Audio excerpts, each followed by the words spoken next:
Dallas is the $50,000 a year millionaire. Got a fancy car, but if you followed him home, he lives in a tiny apartment. A lot of flash, a lot of splash, some ego. Look closer. This was your classic Dallas Cowboys game. National TV, facing another big brand. Cowboys probably had the second best quarterback on the field. And here it was, theirs for the taking. In Lambeau, McCarthy coming home, had the lead, and folded.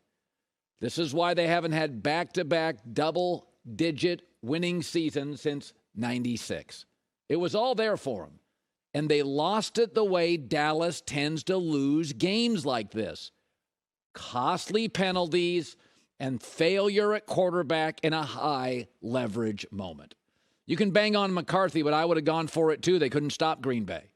We know who the Packers are. This isn't about the Packers. The previous 5 games for Green Bay, they had no offensive balance. And they won't in the next 2 against physical Tennessee and super physical Philadelphia.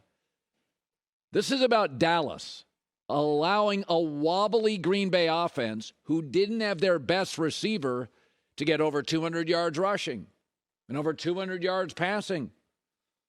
35 minutes of time of possession, almost 50% on third downs. It was like watching, I don't know, the Packers the last 2 years. But we know they're not great.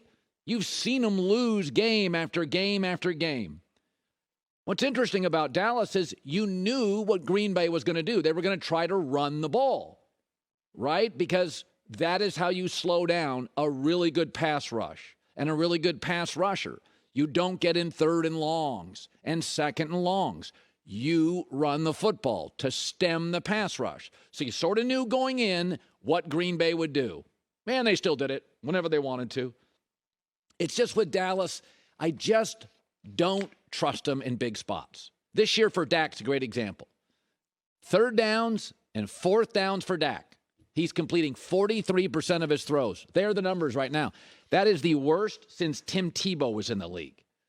Again, the Cowboys in these games revert to a $50,000 a year millionaire. Talk a big game, look flashy, but look under the hood. Big TV, big matchup, means a lot. Listen, Philadelphia and the Giants are winning. So I don't mind Mike McCarthy going for it. But you start looking around on this Dallas team, and Micah's great, and Trayvon Diggs and CeeDee Lamb. They're individual players I like. They're moments I like. They're halves I like. But you know it, and I know it. You face great quarterbacks like Aaron Rodgers. You get into these big national TV games with a lot of pressure, and the margins get tight. Ask Buffalo. You got to make the little plays, not just hit on the home run plays. But with Dallas, it's always head coach, quarterback, and culture. I just don't trust them in big spots. A lot of games, they look very impressive. But that's not how you win Super Bowls.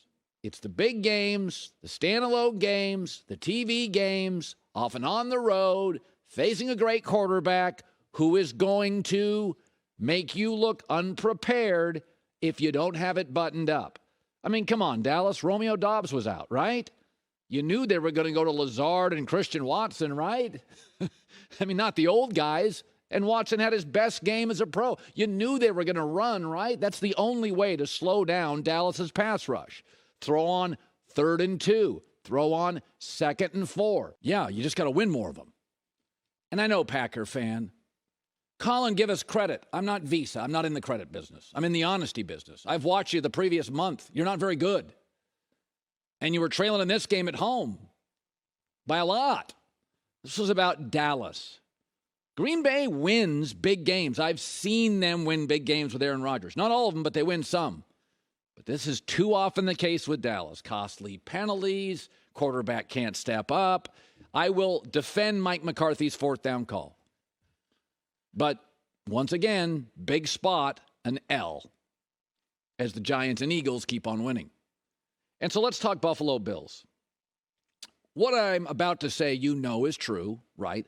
Coaching matters. Now, it may be a quarterback league, and the guy over my shoulder is pretty good, Josh Allen. But coaching matters. We see it time and time again. You can see it in Denver.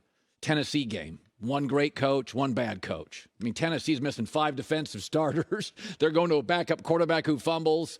They're taking Kansas City to overtime without a first down in the second half. Tennessee's really well coached. Denver's not.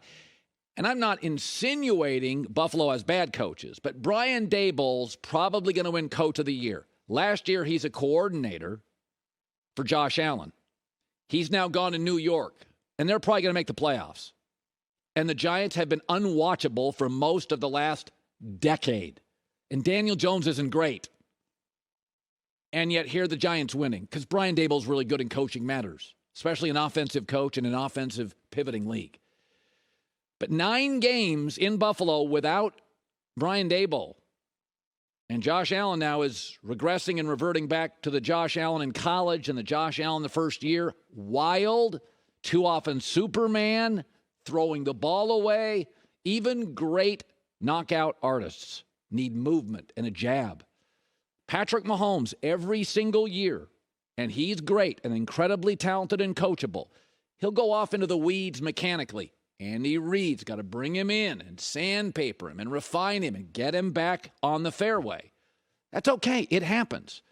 And I feel like Josh Allen right now, this is not a shot on Ken Dorsey, but maybe Brian Daboll's just so good, is just so excellent, that when he leaves, even with Josh Allen's talent, you know it. But he's regressing again. He's making mistakes, bad throws. And this is where coaching matters. I want to show you a stat in the first and second half. So in the first half, on script, Josh Allen has been very good this year. But in the second half, left to his own devices and his talent, he's not very good. His passer rating's low 80s. 4 years in, Buffalo's defensive coach has not developed a run game. I like Sean McDermott. Don't love him, like him. But 4 years, no consistent run game. The Bills are increasingly an all-or-nothing offense. Home runs or strikeouts. That works analytically in baseball. It does not in football. You need nuance and movement and a jab and a run game. I said it, and I saw it against Green Bay. Remember a couple of weeks ago? They beat Green Bay, and I said, uh-oh, they got problems here. They got problems. Like Green Bay was lifeless. And for the record, yesterday, Minnesota was done. It was over. It was in Buffalo. Kirk Cousins looked cold. And then Josh Allen and pressing, and the coaching staff maybe going for it where they shouldn't, and pressing, and he has to be Superman and do it all. I think this is on coaching. Josh Allen's still a baby, still a kid, and his kind of natural DNA is he's a little wild. He's going to let it go. In the history of the NFL, some of the strongest arm quarterbacks like Brett Favre, they're going to let it go. They trust their arm. They trust themselves. It's worked their entire career. Even Mahomes needs coaching. But Josh Allen's not getting a consistent run game 4 years in. He needs refinement in the red zone. Red zone. Who else is bad in the red zone? Denver. Not well coached. Josh needs help and refinement in the red zone. Sometimes I think he needs better protection, although this offensive line feels better than most Buffalo offensive lines. But right now, this team is 30th in the NFL. Take Josh Allen's rushing out. 30th in the NFL in rushing. Even the great knockout punchers got to move and got to jab. This is on coaching. McDermott is tight. He's a defensive-minded guy. He's not a real joyful presence. And that's okay. You can win that way. But I think the team gets tight in close games. They lost a lot of close games last year. They've had 4 this year. They're 2-2.